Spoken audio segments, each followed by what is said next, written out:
Welcome to Search for Signs. My name is Gary Willing.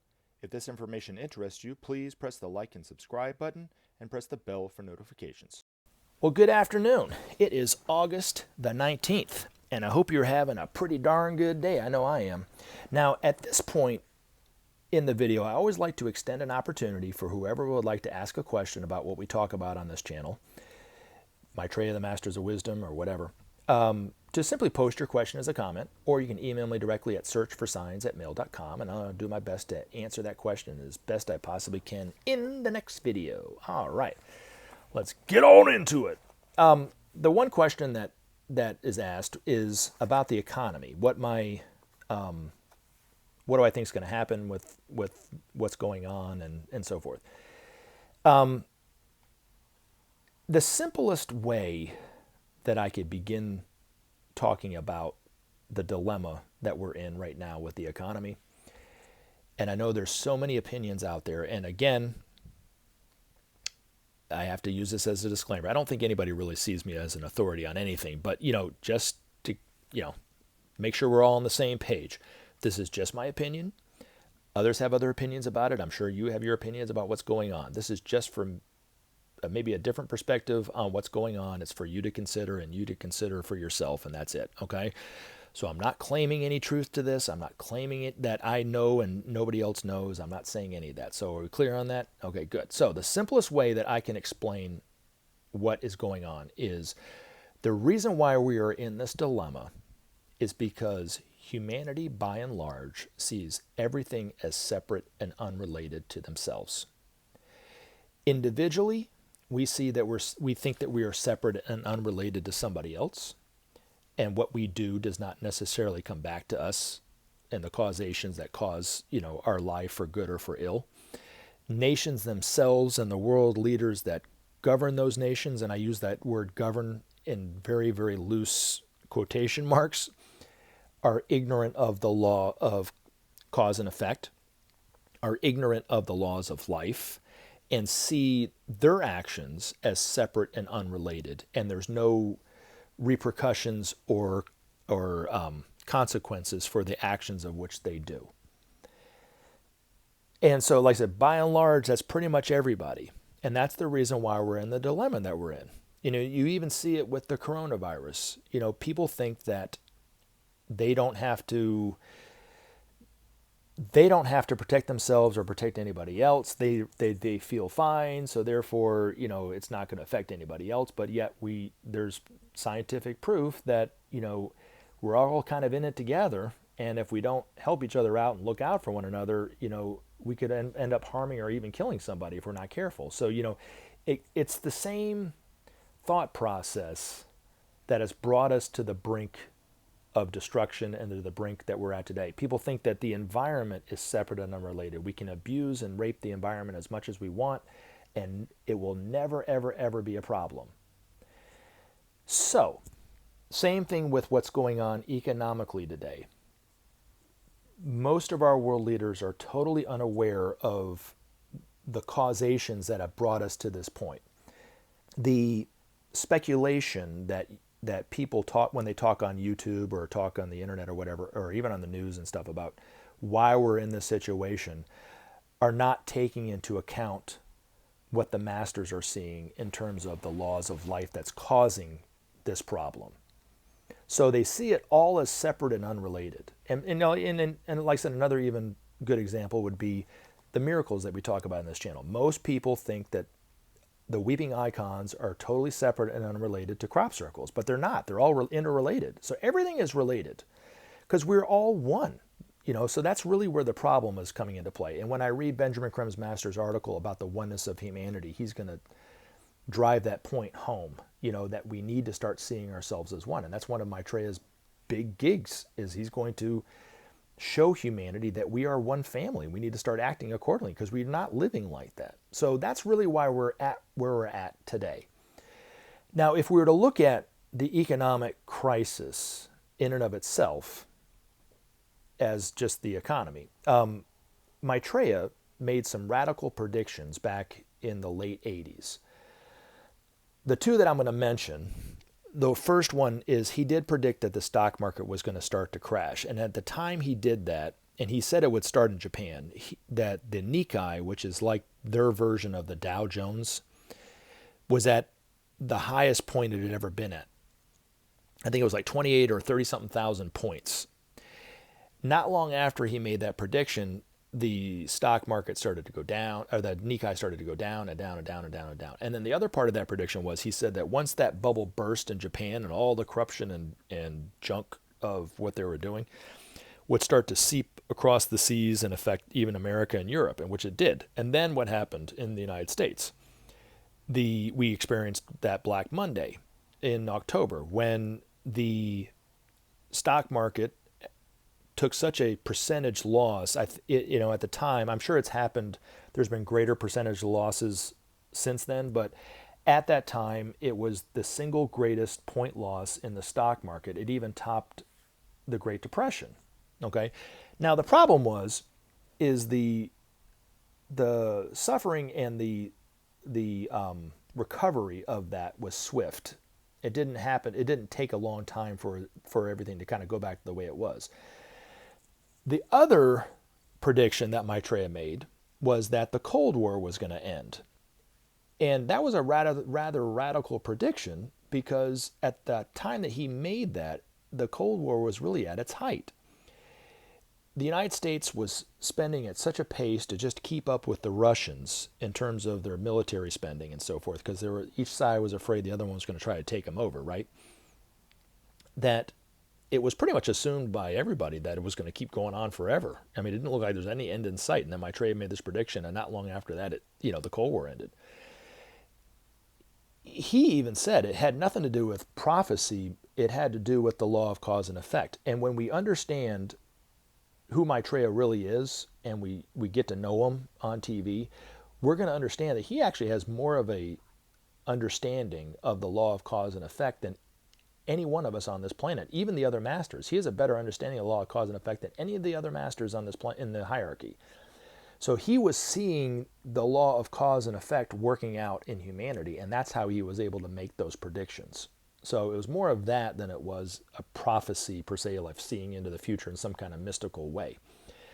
But it was published, and it is proven that he did say it before it happened. Okay, now, the problem that came about by the ending of the Cold War was all that energy that was used to keep the Cold War going.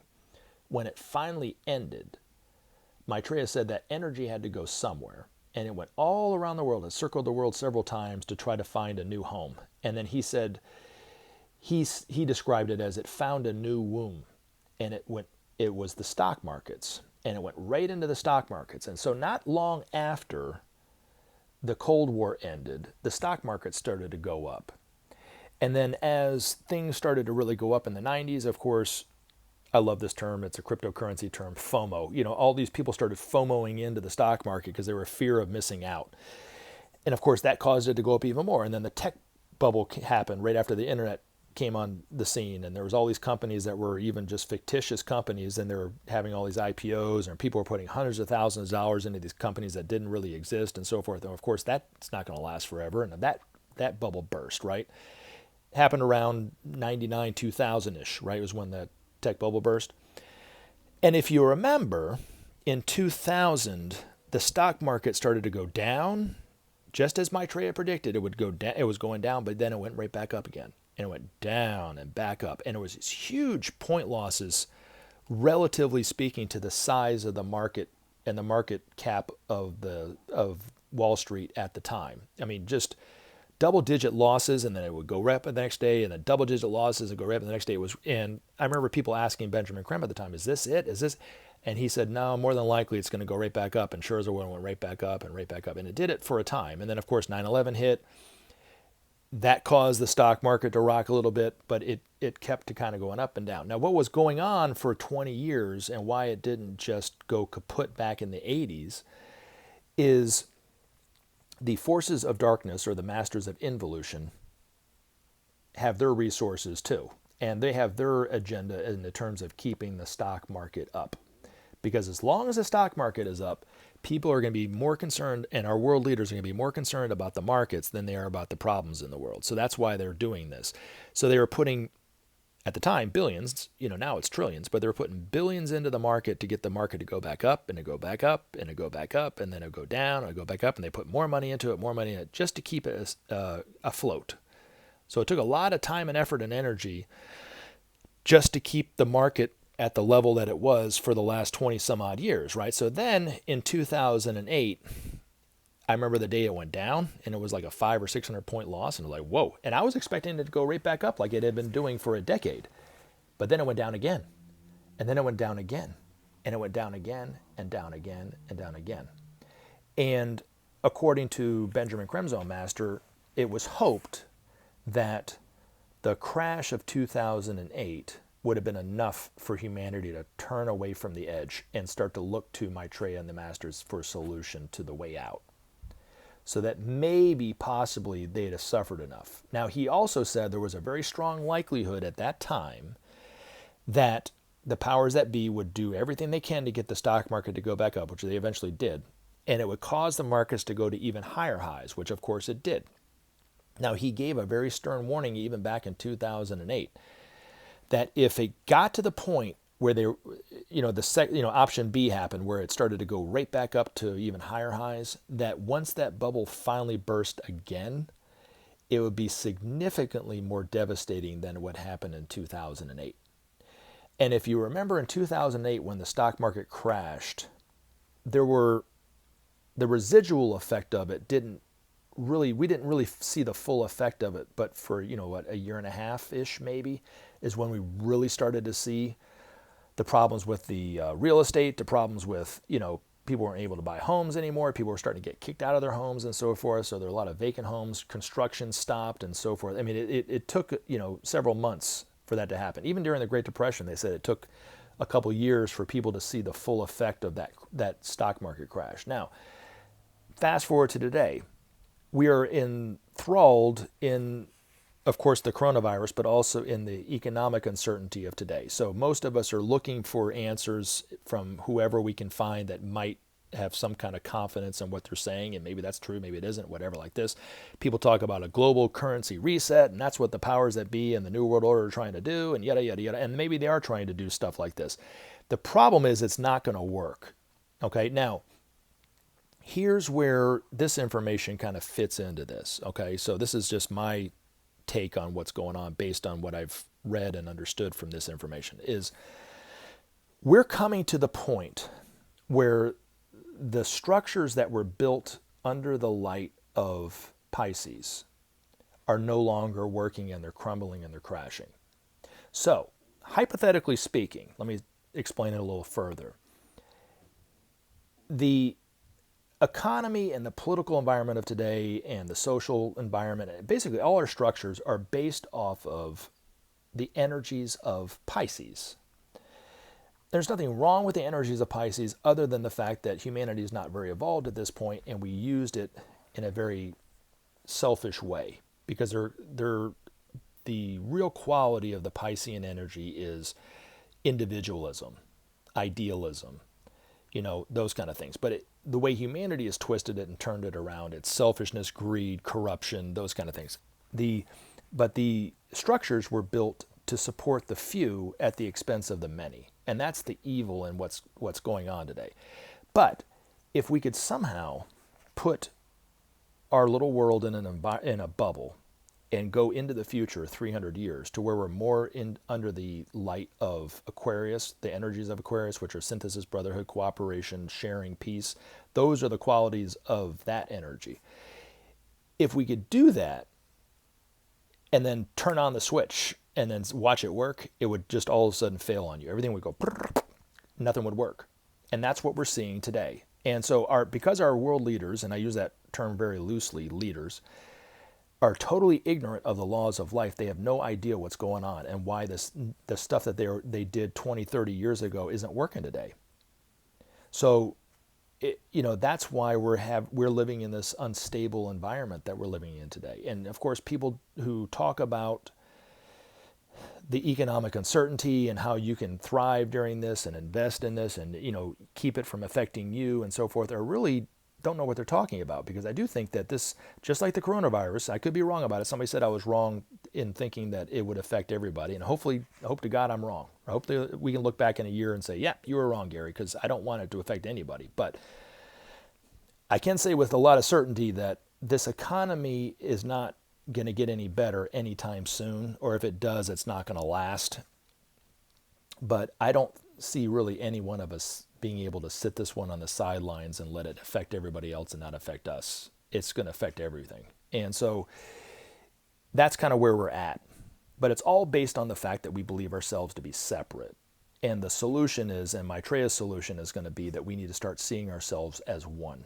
And I do think that will be the ultimate solution to the coronavirus. I know it sounds kind of radical, but I'm going on a limb and saying that. That's what I think the solution will be, is that we'll start to see ourselves as one and start to implement the principle of sharing. And because of doing that, it will change our fate, so to speak. Because according to one of the masters, Benjamin Creme's master, all diseases, or diseases of all kind, are based on wrong relationships. And the only way to create right relationships is to start to see ourselves as one. And the only way to do that in time and space and reality is to start to share the world's resources like a family would. So that's where sharing, I think, fits into all this.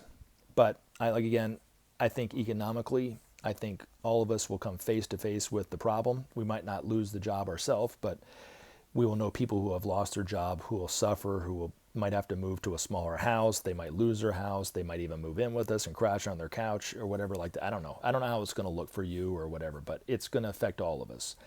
Now, if you look at the unemployment of today, and here's where the problem lies, I think, is you got 35 to 40 million people, I think, or 25 to 30 million people, whatever. It's still a staggering number, whichever one it is unemployed. They're totally unemployed. They were living off of the extra money that the government was giving them every week, the $600. Well, now that's stopped. The moratorium on evictions have stopped, so that now landlords can, and even banks can start kicking people out that aren't paying their bills. The lights can get turned off now. The gas can get turned off. The phone can get turned off, because over the past few months, all the utility companies agreed to let it kind of float it, right? Well, the other problem is that money is not coming in anymore. And most people don't even have $500 to rub together in a case of emergency. So now that money's cut off, all their rent that they probably didn't pay because they were paying for food and to keep the lights on, or their phone bill or whatever like this so they could have internet or whatever, is still sitting there. And somebody's going to come looking for that money. They didn't just forgive everybody of what they owed. They just weren't kicking them out. So now you have this mountain of expenses that have been sitting there over the past 3 or 4 months or so that people are still owe. There's no money coming in now. There's no job prospects. And I was even talking to a waiter last night, and he was telling me how it's gotten slower since the Georgia has opened up. And I even asked him, I said, why is it slowing down? He goes, well, people aren't getting their checks anymore. And I went, oh, I forgot all about that. Well, now I think there's a whole other wave of business closures and unemployment coming very soon because of the fact that the United States government is no longer paying everybody's bill. They want them to get back to work. As Ivanka Trump said, they want them to find something else. That's what they want. That's their solution, to find something else. So there's a whole other wave of people behind that might even be greater than this wave, and then there might be a whole other wave behind that. So eventually it's going to affect everyone on some level in a greater extent than I think happened in 2008, or maybe even greater than the Great Depression, because this is going to affect everybody. I think I'm siding with what the master said 12 years ago, that because we let it go back to an even greater high, the fall is going to even be worse for us. Now the good news is, Maitreya doesn't need a stock market crash to speak to the people, but he knows that while people are distracted about making money and profit, and that's all they're interested in, they're not really going to listen to change. Why would they listen to change? Everything's going fine. But you have a tendency to look for something new. If, like even Ivanka Trump said, why don't you try something new? So maybe there's some truth to what she said, Now, Maitreya has been on TV for the last 10 years or so. The announcement was made that he had made an interview in January of 2010, but it doesn't mean that his interview was in January 2010. It might have been, he might have been told to hold off on announcing that for a few months. I don't know. He's never said anything about it. So anyway, I'm just saying, there's a possibility that could be it. Now, Maitreya, according to the Benjamin Creme's master, has been speaking in front of tens of millions of people for 10 years. I mean, so it could be a lot. It's probably a lot more than that now. Of course, portraying himself as an ordinary person. Now, what I think's getting ready to happen, because people have asked me, when do you think Maitreya is going to come? When are we going to, they always say, when's Maitreya going to come? He's already come, but when will we recognize him really? Well, I'm not saying this is true either. I'm just saying this is just my own opinion of it. But because we are in the predicament that we are in, and it's starting to really affect people in a very real sense, I would not be surprised if Maitreya starts to speak more openly about what he really wants to talk about. Now, the interesting thing is, and I think we might look back on the 10 years that he's spoken incognito as being a crucial step for this. Because if he has been speaking to tens of millions of people in the United States and Russia and China and Brazil and Europe and Japan and so forth, and other countries in Asia and so forth, he's already kind of building a relationship and a trust with people, whether they're aware of it or not. So when he does start to speak a little bit more about what we really need to do, and people start to recognize him as maybe that's Maitreya or whoever, there will be a familiarity about his face that they go, oh yeah, I know that guy. I've been hearing him for years. Yeah, he seems like a pretty decent fella. What's he saying now? Now he's talking about we're one. We need to share. What is he talking about? And it might have the seed might grow a little bit faster now that he's fertilized the soil, if that's to use a farmer's term. So, but according to Benjamin Creme's master's article, what I'm saying about the need for oneness is not really far off from what I'm saying. That the solution to our problems is oneness.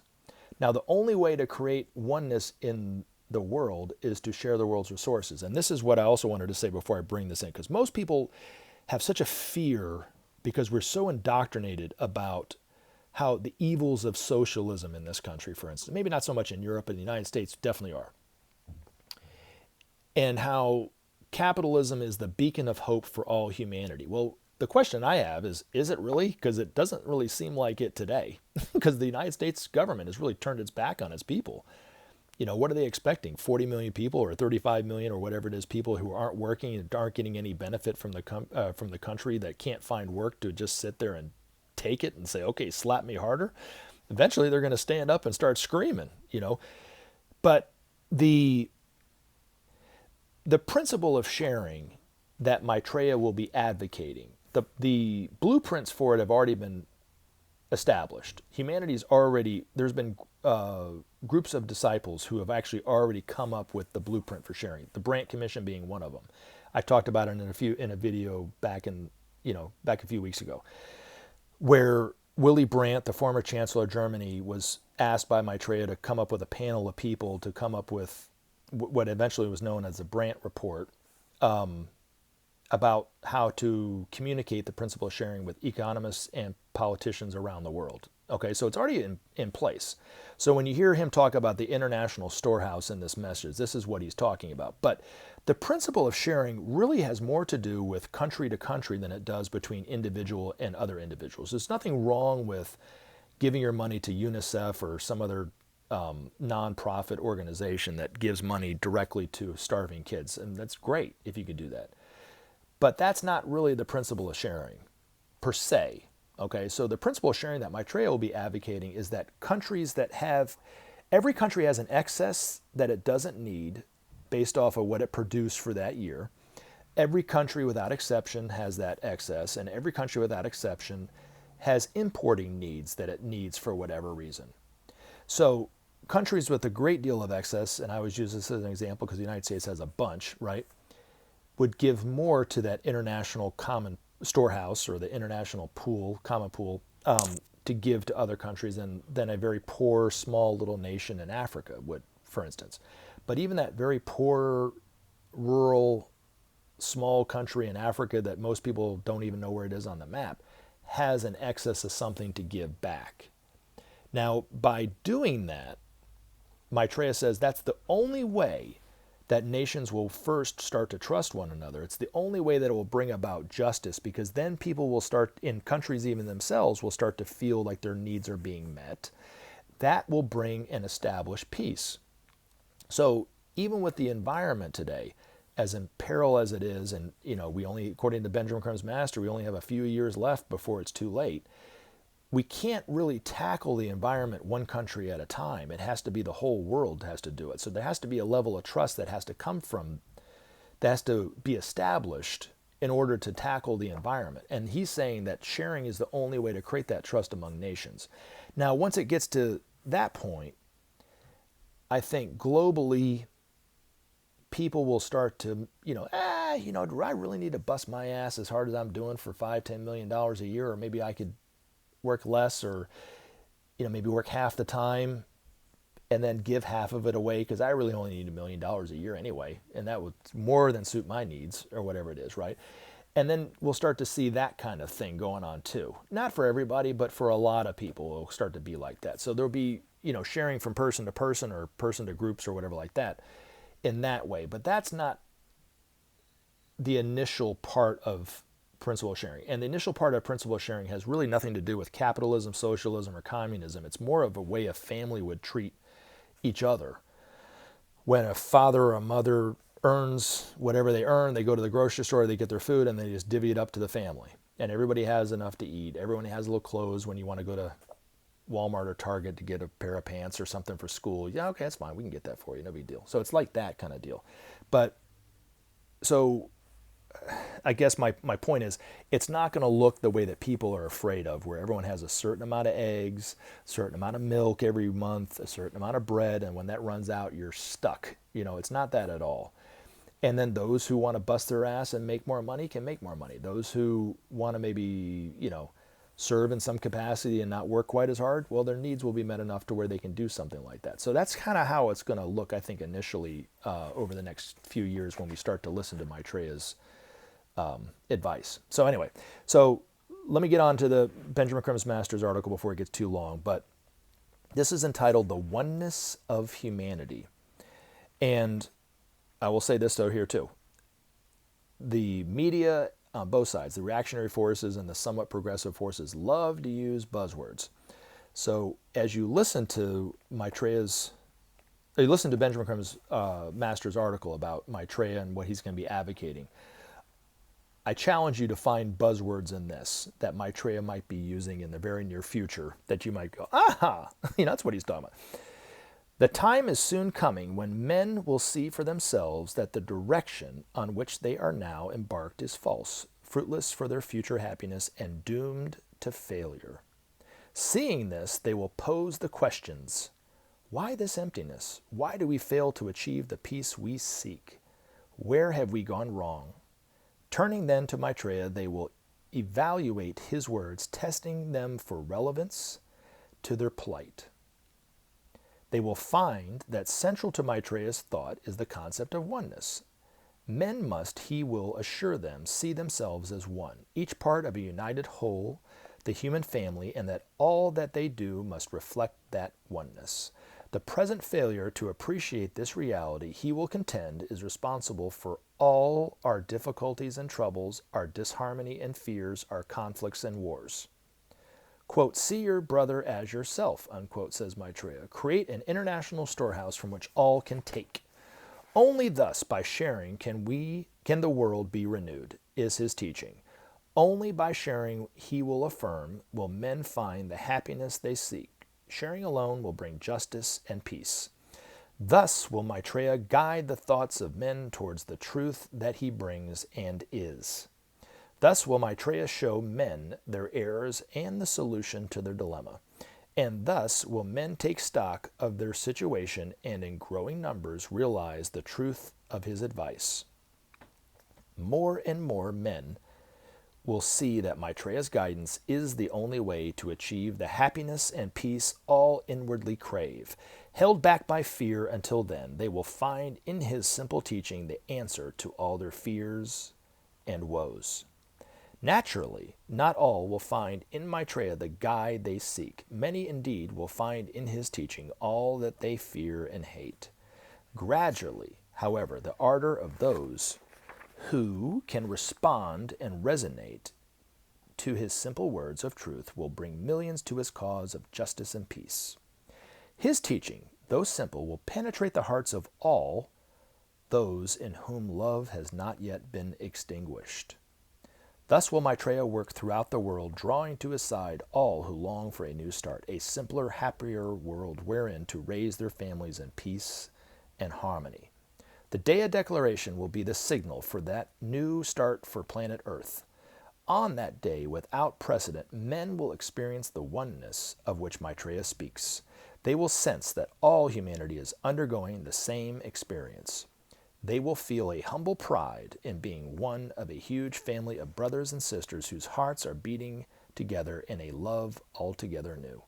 The sense of belonging together will embrace them and bring tears of long-forgotten joy to each and every one. Remember to take action and help SOP save our planet. Thanks for listening, and we look forward to talking to you again in future videos.